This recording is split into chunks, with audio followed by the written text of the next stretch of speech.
vais tout de suite donner la parole à Joseph Brunet-Jailly, qui est professeur en économie, spécialisé dans les questions de santé mondiale, qui est aujourd'hui consultant et qui a passé, peut-être le précisera-t-il, des années en Afrique et notamment au Mali, et qui s'intéresse particulièrement aux actions conduites. Alors, peut-être me contredira-t-il, mais les actions conduites par les pays du Nord dans les pays du Sud, donc en termes de santé, et il développe une réflexion éthique, notamment sur le principe de justice, dont il va nous parler tout de suite. Donc merci beaucoup d'avoir accepté d'intervenir.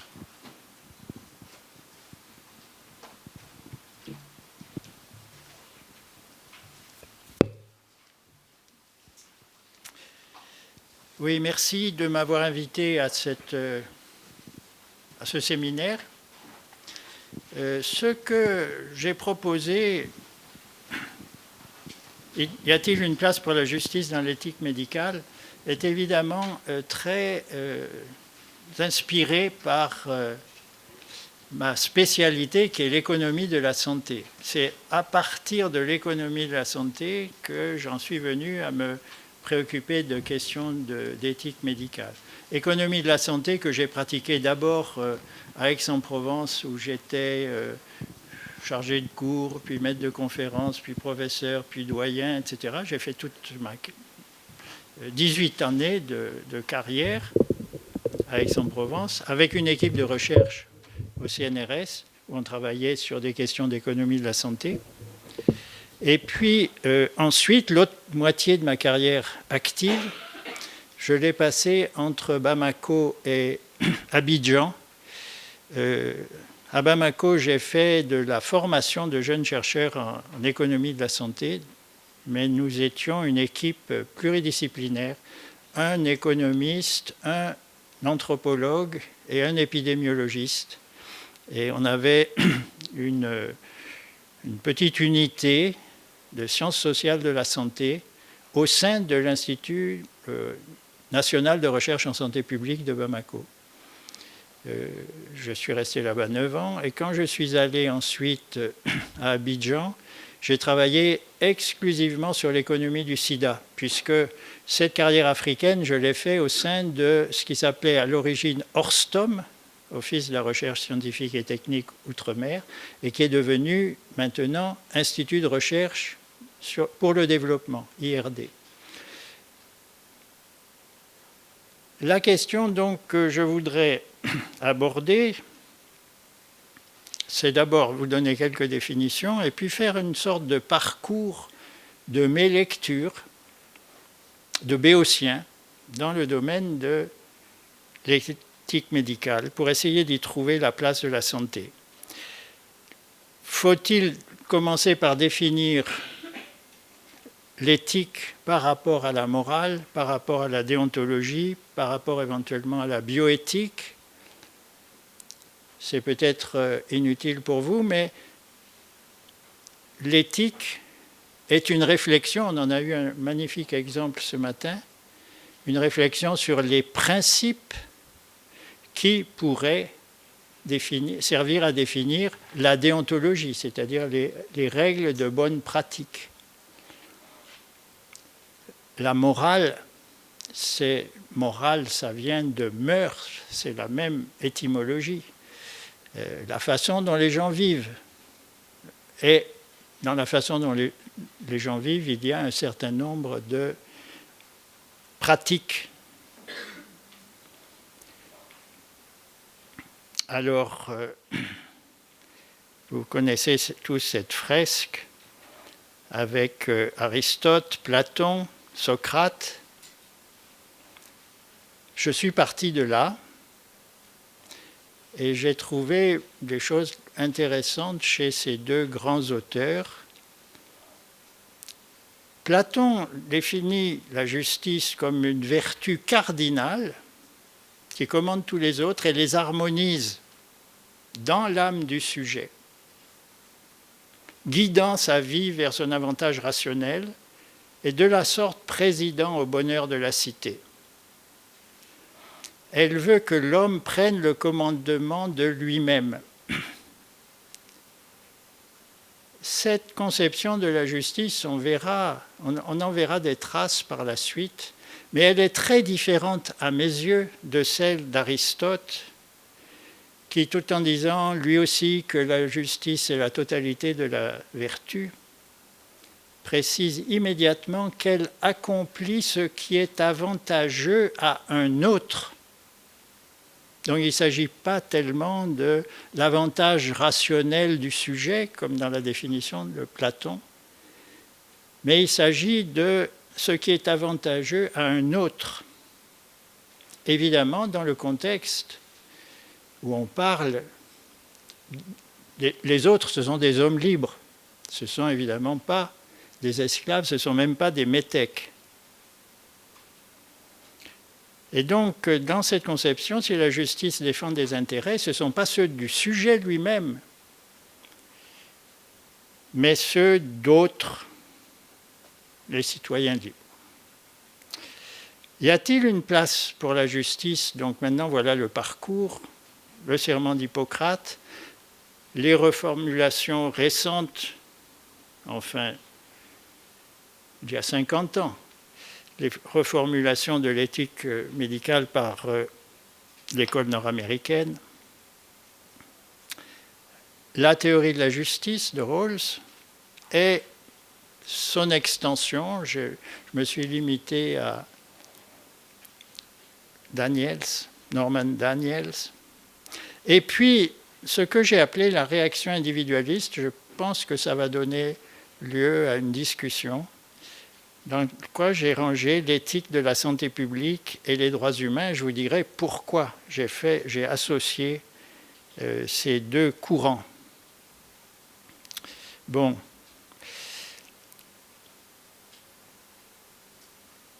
Deux choses à propos du serment d'Hippocrate, ce que nous apprennent d'abord les historiens. Le serment d'Hippocrate est fait en partie pour défendre la profession médicale et les élèves d'Hippocrate contre la concurrence. Préserver les intérêts et les privilèges de la famille détentrice du savoir médical à partir du moment où ce savoir fut ouvert à d'autres. C'est Jacques Joanna qui a écrit le grand livre sur Hippocrate. L'autre aspect du serment d'Hippocrate, c'est son aspect littéraire,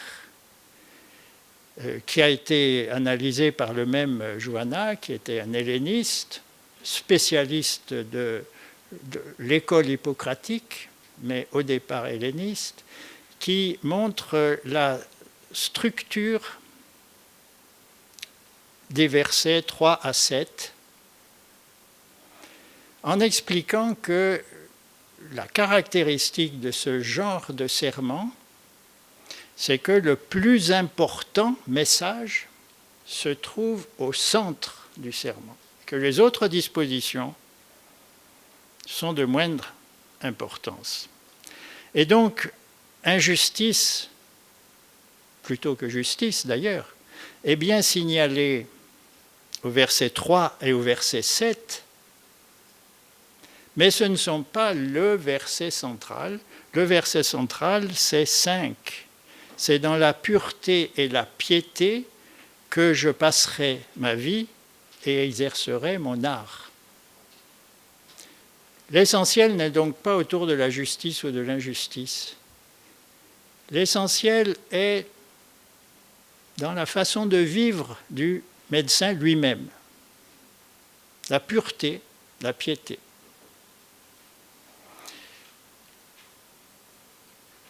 Vous voyez d'ailleurs que dans le verset 7, on revient sur cette notion de pureté, se mettre à l'écart de toute injustice volontaire, de tout acte corrupteur en général, en particulier des relations amoureuses. Tout ça, vous le connaissez bien. Ce n'est pas tellement l'autre qui est en considération, c'est l'attitude du médecin vis-à-vis des autres. Et Dans le verset 3, il est question d'injustice, mais d'injustice à l'égard du malade. Et il n'y a pas cette idée que je vous ai signalée tout à l'heure, de la présence de l'autre, de l'intérêt de l'autre.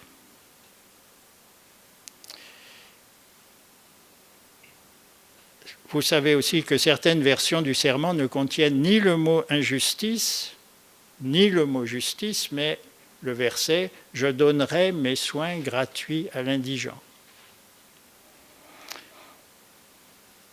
Ce document, que vous connaissez certainement tous, peut-être dans une édition plus récente que celle de novembre 2012,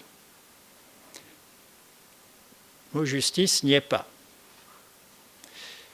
Il n'y a aucune norme précise dans le comportement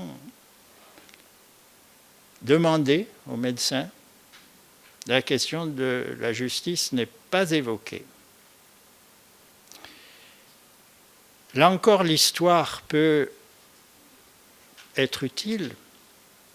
Ce code, dans les versions qu'on utilise encore maintenant,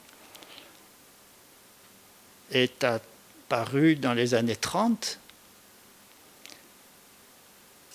en prétendant s'inspirer d'une éthique millénaire, référence à une tradition qui serait toujours vivante, mais il s'agissait d'en reformuler les principes pour s'opposer aux empiétements des premières lois sociales. Et on a ajouté à la tradition hippocratique, qui ne pouvait pas imaginer ces dispositions, le libre choix du médecin par le malade, l'entente directe en matière d'honoraires, le paiement direct des honoraires, ce qui permet de définir l'exercice médical comme un marché de concurrence. Là, un économiste s'y retrouve parfaitement. Et je pense que c'est un Américain iconoclaste qui a pu écrire qu'il s'agissait d'un code d'étiquette plutôt que d'un code d'éthique. Évidemment, toute idée de déontologie est d'une certaine façon une contrainte imposée au corps médical. Et j'avais relevé à l'époque le professeur Jean Bernard qui disait « l'exercice de la médecine appartient au Conseil de l'ordre ». Et j'ai pris ça, les économistes n'ont rien à y voir. Regardez de votre côté. Au début des années 2000 encore, la conférence des doyens de faculté de médecine recommandait que l'enseignement de l'éthique soit assuré ou au moins coordonné par un professeur de médecine. On a d'ailleurs créé, me semble-t-il, une agrégation d'économie de la santé dans les facultés de médecine. Alors que l'une des personnes qui, me semble-t-il, a fait le plus progresser la connaissance du fonctionnement de l'économie de la santé au niveau mondial est un professeur d'économie dans une faculté de médecine, Jean Lamison. Et pour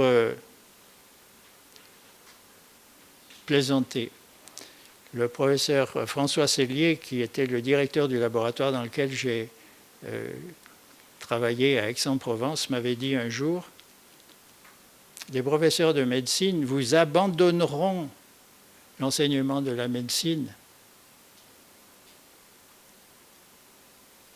mais pas celui de l'économie de la santé. » Voilà. Maintenant, sur la tradition hippocratique, vous voyez qu'il y a besoin de sérieuses reformulations pour adapter les règles, les normes, aux conditions actuelles.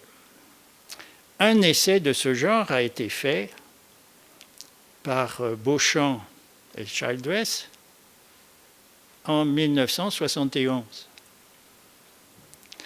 Depuis, leur livre a connu 7 ou 8 éditions, et ces gens-là se sont multipliés en séminaires de formation, en écoles de formation, en cours, en publications. C'est en 2008 seulement qu'on a bénéficié d'une traduction française. Et il y a quelques années, j'avais regardé quelles étaient les facultés de médecine qui disposaient de ce livre. Elles étaient très peu nombreuses. Je crois me souvenir qu'il y en avait 5. Je pense que ça a changé. Je n'ai pas cherché à mettre ça à jour. Mais c'est un travail important qui, je crois, conserve de l'intérêt, même si, on va le voir, tous les problèmes qu'on peut se poser, qui ont été évoqués ce matin, ne sont pas résolus dans cet ouvrage. Le problème qui nous a d'ailleurs été présenté ce matin, c'est qu'il existe une grande variété de problèmes, de principes, principes prima facie, c'est-à-dire des principes qui, à première vue, sont parfaitement évidents par eux-mêmes, qui imposent le respect, des principes que tout homme peut admettre. Ils sont très nombreux, souvent présentés à tort comme absolus. Là encore, on en a eu de nombreuses illustrations tout à l'heure. Dans la présentation nord-américaine, 4 sont retenus, qui ont été évoqués aussi tout à l'heure. L'autonomie, la bienfaisance, la non-malfaisance et la justice. Et le problème éthique, c'est celui de l'articulation ou de la pondération. On a été très bien introduit ce matin par le professeur Massé.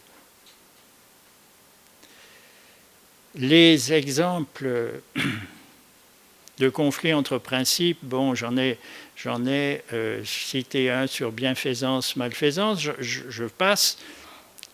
Il y en a un autre sur autonomie et bienfaisance.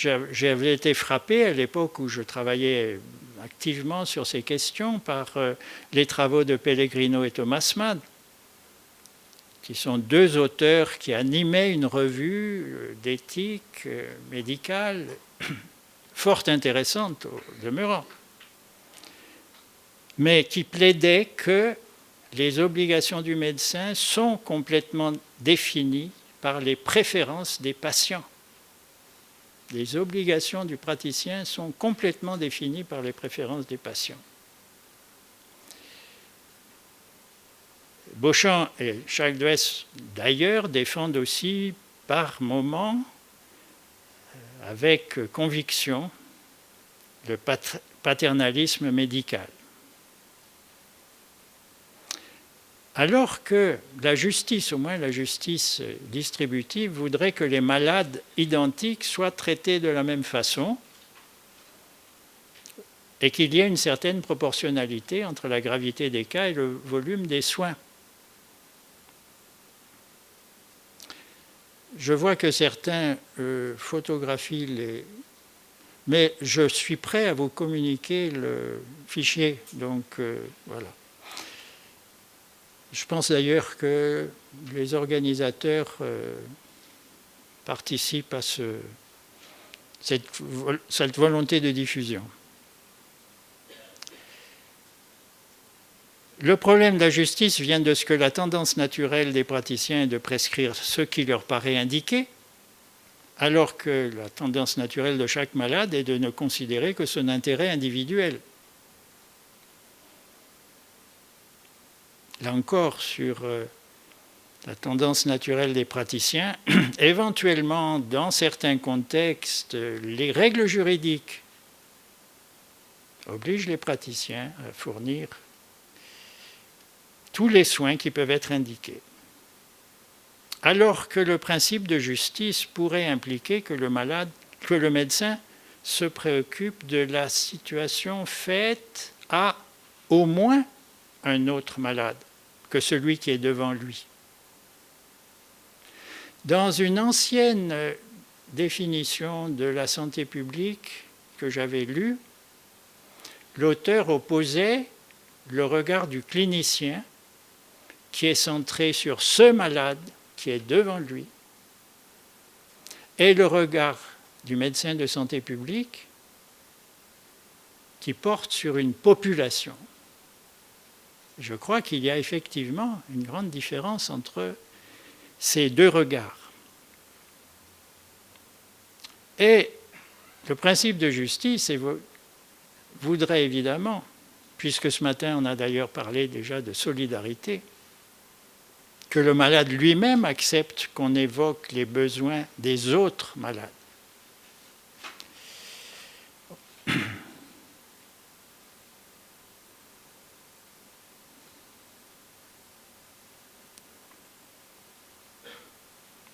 Bon, dans Beauchamp et Childress, on voit que la justice voudrait à la fois que soit assuré l'accès libre pour tous à un minimum décent de soins médicaux et que soient développées des incitations acceptables tant pour les médecins que pour les malades.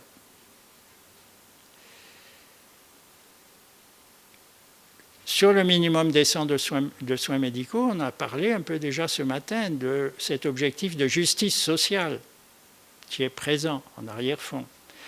Sur les incitations, les économistes aiment beaucoup les incitations. Ils estiment que les prix et le rôle des marchés, c'est justement d'inciter les producteurs à produire ce qui est demandé et d'inciter les acheteurs à se procurer ce qu'ils souhaitent acheter au meilleur prix.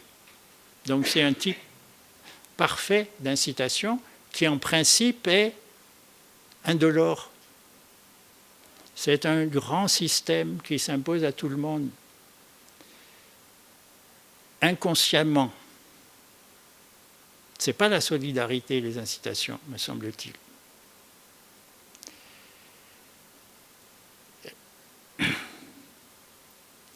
Bon, les incitations peuvent être utilisées en application d'une recherche pluridisciplinaire. Par exemple, les études coût-efficacité des traitements, des études dont le développement est considérable sur le plan international. Je cite ici DCP3, c'est-à-dire Disease Control Priorities for Developing Countries.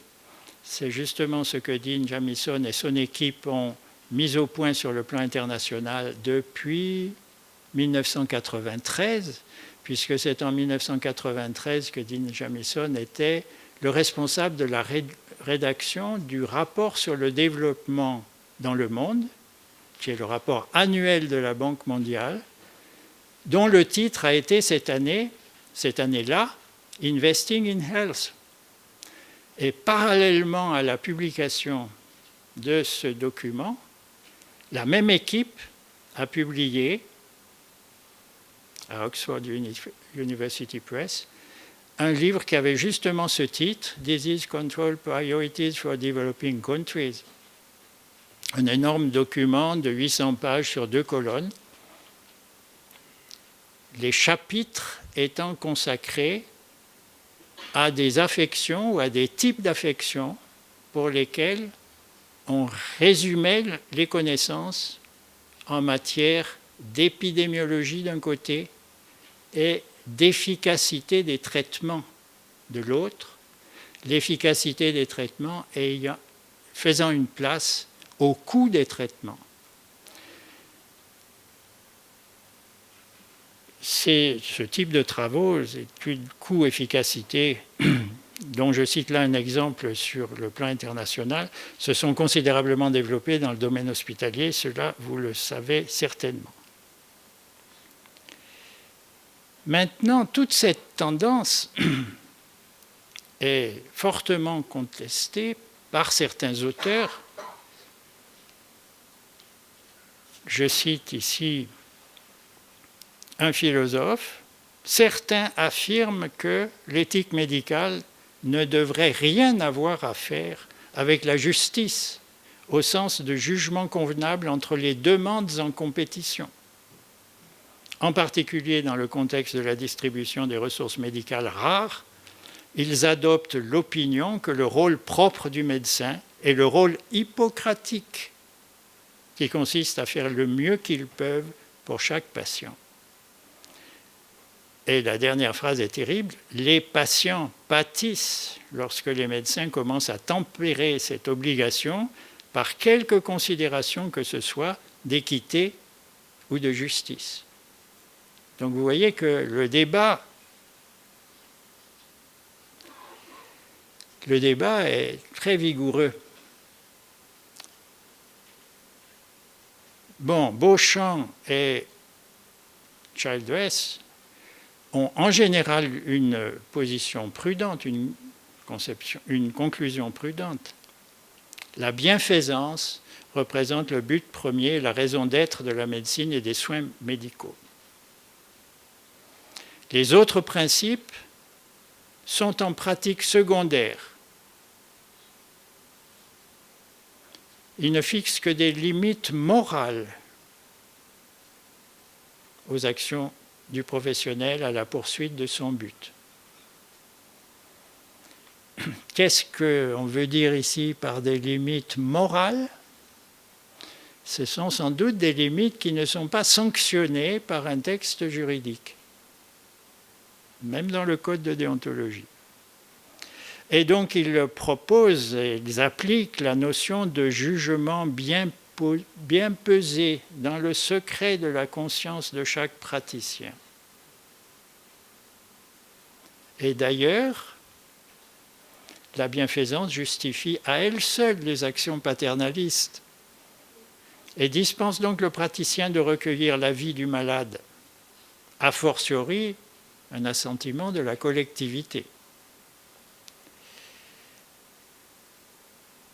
Et la conclusion de ces auteurs me paraît, dans certains cas, extrêmement décevante, parce que, à propos du programme américain de dialyse, qui date des années 70 et de façon inexplicable, en raison d'une conjoncture tout à fait particulière, les États-Unis ont décidé que les traitements de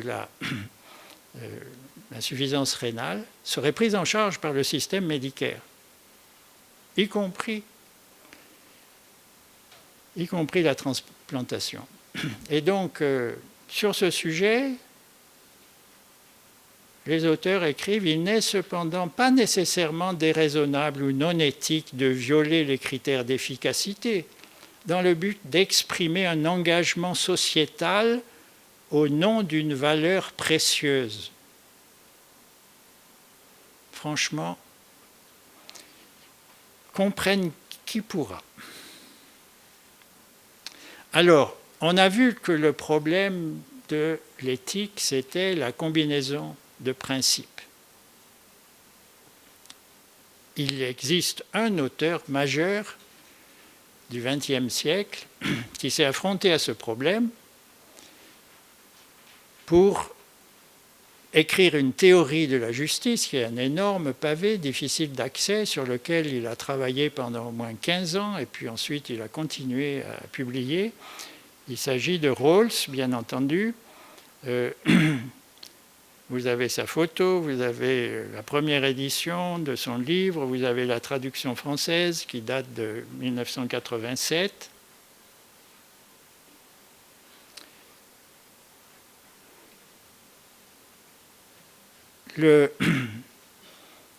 L'idée de cet auteur, c'est de justifier que la justice soit un principe déterminant de l'action individuelle et collective. Et il le fait, je vais aboutir rapidement à sa conclusion en disant les décisions justes seront les décisions qui ont été prises par des institutions justes. Et qu'est-ce que c'est que des institutions justes? Ce sont des institutions qui respectent un certain nombre de, on pourrait dire, de super principes qui auraient été pris à la suite d'une expérience de pensée. Imaginons, un peu dans la tradition de la Grèce classique, les hommes libres sur la place publique, ayant à définir les principes qui allaient gouverner leurs institutions, et se mettant dans un état d'esprit où ils feraient abstraction de leur position dans la société, de leur position sociale, de leur pouvoir, de leur richesse, etc. Et ces hommes qui ont tous une conception de leur bien, qui sont capables d'un sens de la justice, délibèrent donc en oubliant tout ce qui caractérise chacun d'eux, tout ce qui pourrait être son intérêt personnel, en ayant simplement un sens de la justice, donc une conception optimiste de la société. Et strictement égaux dans la discussion des principes, donc réalisant ce qu'on a repris ultérieurement sous le nom de contrat social, il dégage des principes fondamentaux qui sont les principes de justice définis dans une situation elle-même équitable dans la mesure où les gens ignorent leurs intérêts personnels. Et ces principes, définis dans ces conditions,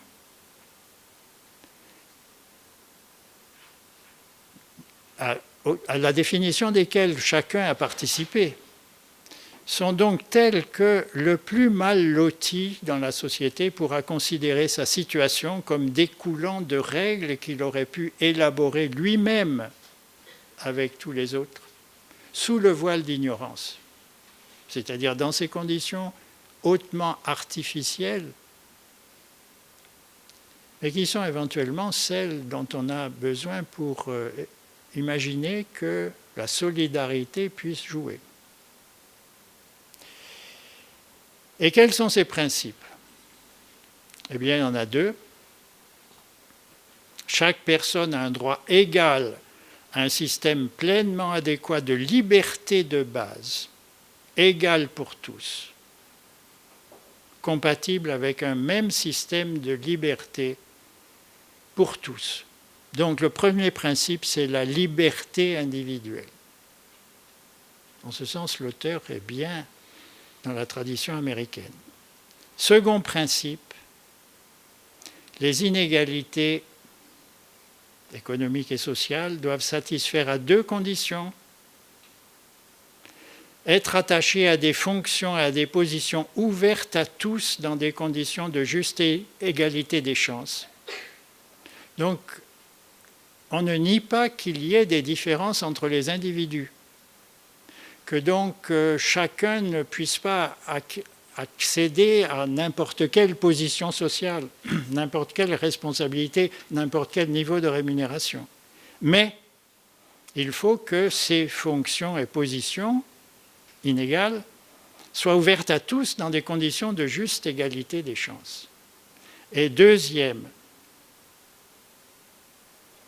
étape, Ces inégalités économiques doivent procurer le plus grand bénéfice aux membres les plus désavantagés de la société. Et il s'agit de ce qui a été appelé un algorithme éthique dans l'esprit de l'auteur. C'est-à-dire, c'est l'ordre lexicographique qui est pris en considération. Le premier principe est absolu. Il doit être appliqué en premier lieu. S'il est appliqué, on en vient au second principe. Et dans le second principe, il y a deux aspects, deux étapes qui, elles aussi, doivent être franchies l'une après l'autre.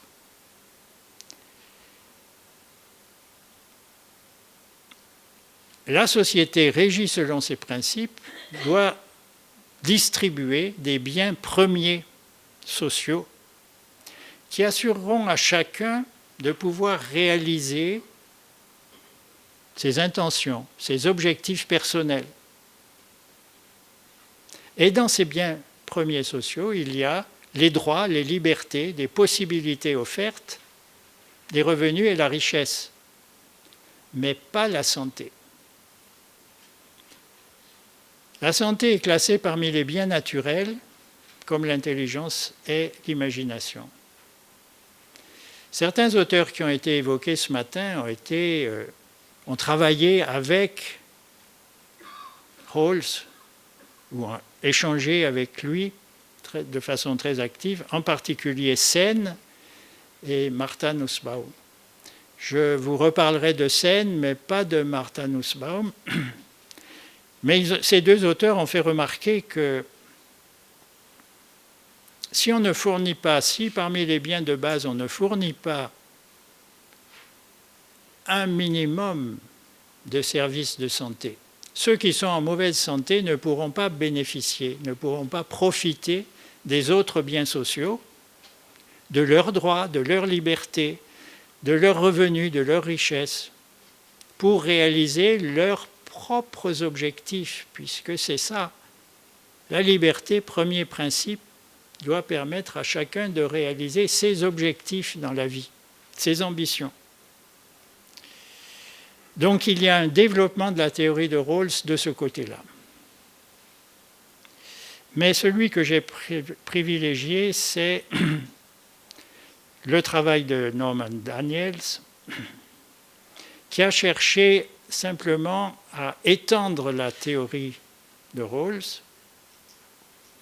de trois manières qui lui permettent, semble-t-il, au moins l'espérait-il, de répondre aux questions que Rawls avait laissées irrésolues.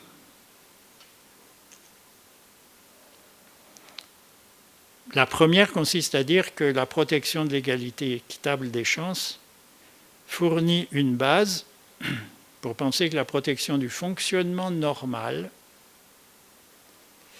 j'ai mis entre parenthèses l'expression que le riche utilisait il y a 50 ans et plus, la bonne santé, c'est le silence des organes. Je pense que le fonctionnement normal, c'est quelque chose un peu de ce genre. En second lieu, la seconde extension prend compte du fait que l'épidémiologie montre que la justice sociale est bonne pour notre santé. En particulier, Norman Daniels cite là les travaux de Marmot en Angleterre. Et puis, la contribution de Rawls en matière de délibération démocratique et de justice procédurale peut être appliquée à la question de savoir comment répondre équitablement à des besoins de santé qui ne peuvent pas être tous satisfaits.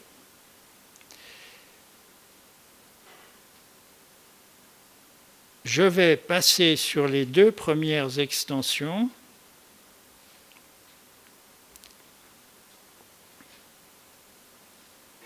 Parce qu'elle ne pose pas de grands problèmes, alors que la troisième en pose un, nous ramène à l'exposé du professeur Massé et à des questions qui lui ont été posées. Comment répondre de manière juste aux besoins de santé dans les décisions d'allocation des ressources? Alors, si on accorde la priorité à ceux qui sont les plus désavantagés, il se pourrait qu'on ne puisse faire que très peu pour eux et beaucoup plus pour d'autres qui ne sont pas aussi désavantagés. Et puis, même s'il semble injuste de toujours poursuivre les meilleurs résultats, nous avons aussi un intérêt à utiliser nos ressources pour produire de bons résultats ou les meilleurs résultats. Ce que les économistes comprennent très bien. Et donc, en l'absence d'un accord, là je cite Norman Daniels, en l'absence d'un accord sur les principes pouvant résoudre ces désaccords, Jim Sabine et moi-même avons adapté la proposition de Rawls selon laquelle nous devrions nous appuyer sur la justice procédurale pour résoudre le problème de l'allocation des ressources dans le domaine de la santé. Donc, il n'y a pas de réponse de principe, il y a peut-être une réponse de procédure, c'est-à-dire sur la façon de prendre la décision. Quelles sont les conditions à respecter? La publicité, la pertinence, les modalités d'appel et de révision,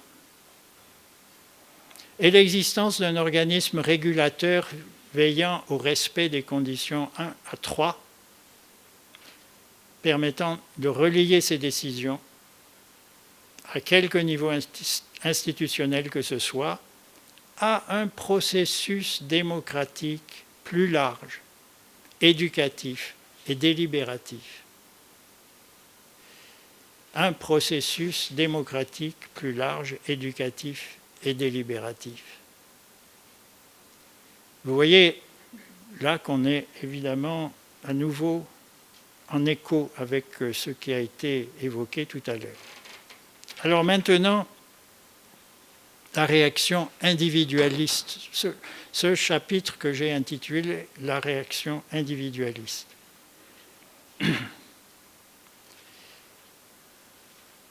Les deux auteurs qui sont là ont été invoqués indirectement ce matin. Et moi, j'ai eu à prendre position contre George Annas il y a quelques années à propos de l'éthique de la recherche, en allant si loin dans la définition du consentement d'un malade à un protocole thérapeutique.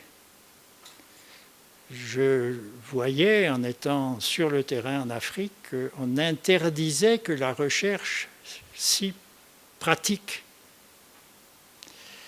Et Annas était un ayatollah du consentement éclairé du malade. Quant à Agostine, sans doute certains savent qu'il s'agit d'un juriste qui a été le bras droit de Jonathan Mann, dont on a parlé ce matin, dont Emmanuel Hirsch a parlé ce matin. Et c'est l'homme qui a ferraillé pour le respect des droits humains pendant le début de l'épidémie de sida. Dans le plus grand détail, il s'agissait de former les gens à repérer dans chaque pays toutes les atteintes qu'on pouvait classer sous le chapitre des atteintes aux droits humains.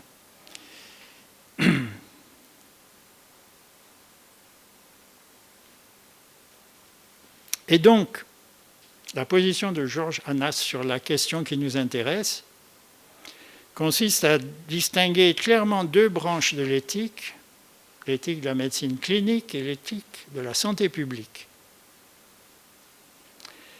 L'éthique de la médecine clinique apparaît alors comme le dernier carré du colloque singulier, abrité de toute influence extérieure, en particulier de toute considération de solidarité ou de toute considération économique.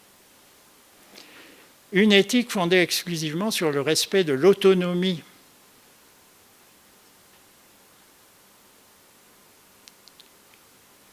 Mais si on tient compte de l'asymétrie de l'information, c'est l'autonomie du praticien plus que l'autonomie du patient. Et puis, on concède à l'éthique de la santé publique d'être fondée sur la bienfaisance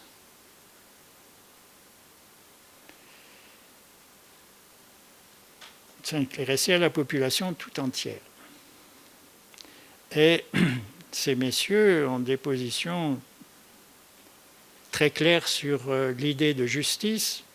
Elle n'est d'aucune utilité, même en matière d'éthique de la santé publique. La justice seule ne peut pas déterminer ce qu'est une politique correcte ou fournir une réponse à toute question concernant les grandes orientations de la santé publique. Et aucun autre principe fondateur ne le peut. S'il s'agit de dire que, y compris en matière d'éthique de la santé publique, l'idée de justice doit être combinée avec d'autres valeurs, c'est d'accord. Mais je crois que la volonté est différente puisque la suite, même si la justice exige que le gouvernement intervienne pour protéger la santé publique, il doit le faire avec respect pour les individus et sensibilité aux besoins des laissés pour compte. OK, mais on continue encore. Le respect pour les individus implique que toute action de santé publique soit définie par la loi, qui désigne sans ambiguïté l'autorité chargée d'agir et définir des procédures équitables. Donc le juridisme vient au secours d'une position extrêmement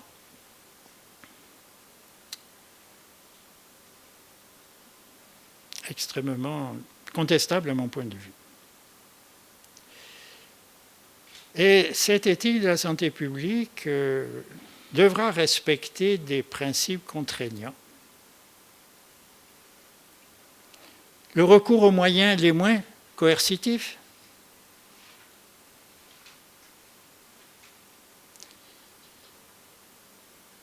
les contraintes doivent être rendues supportables ou compensées d'une façon ou d'une autre. Pourquoi pas financièrement, dans une société de marché? Le principe de transparence dans le processus de prise de décision, OK. Le principe de précaution, OK. Mais les deux premiers principes me semblent extrêmement, et spécialement le second.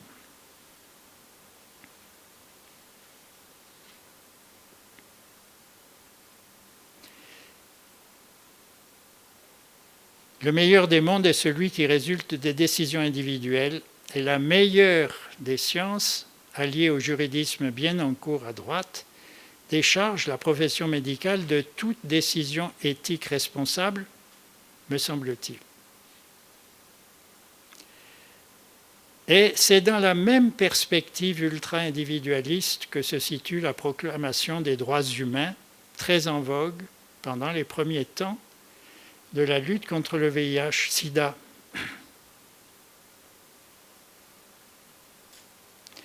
Ce que j'ai à dire sur cette question de la proclamation des droits humains, c'est que le seul problème délicat qu'elle permet d'éviter, c'est celui de l'arbitrage entre les multiples intérêts soutenus chacun par des droits.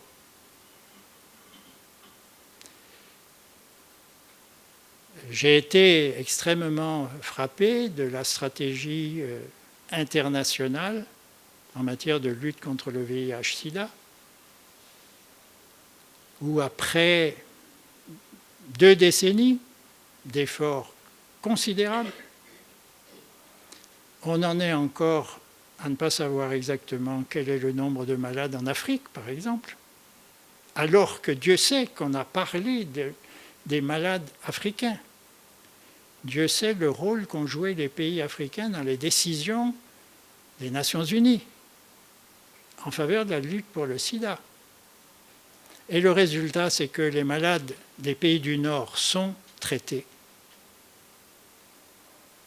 On en est à dire la PrEP est une excellente solution. Le traitement pré-exposition est une excellente solution. Ça coûte 22 000 $ par an aux États-Unis. C'est ce qu'il faut faire. Pendant ce temps-là, on ne connaît pas le nombre de malades de cette même affection en Afrique et le nombre de malades en traitement est inférieur à la moitié du nombre de malades connus. Et en particulier pour le sida pédiatrique, on peut dire qu'on ne fait rien.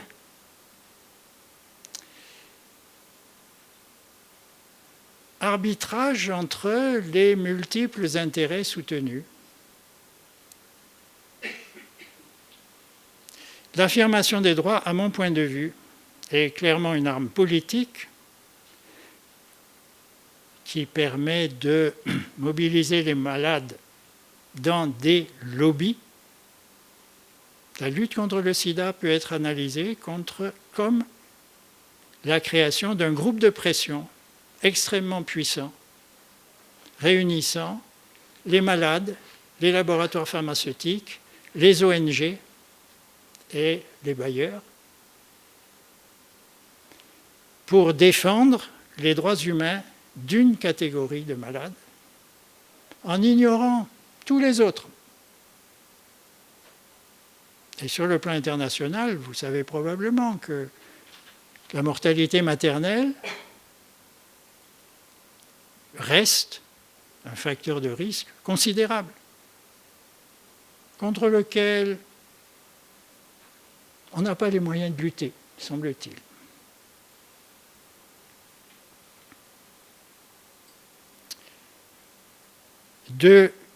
En conclusion, 2 perspectives éventuellement.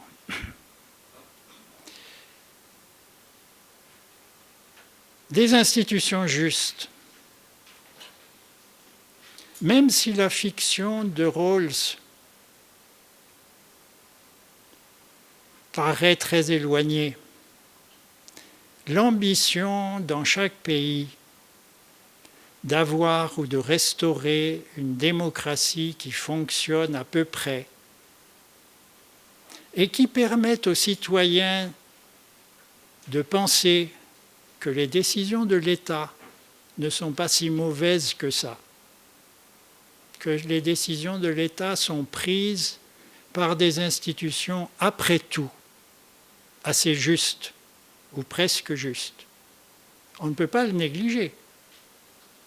On ne peut pas être démocrate et dire de ce côté-là, il n'y a rien. Si nos sociétés fonctionnaient mieux, on ferait plus confiance aux autorités étatiques. On accepterait plus facilement leurs décisions. Sen est un auteur passionnant qui nous décentre un peu de la littérature habituelle par sa formation, par son origine. Et son livre publié en français. Sen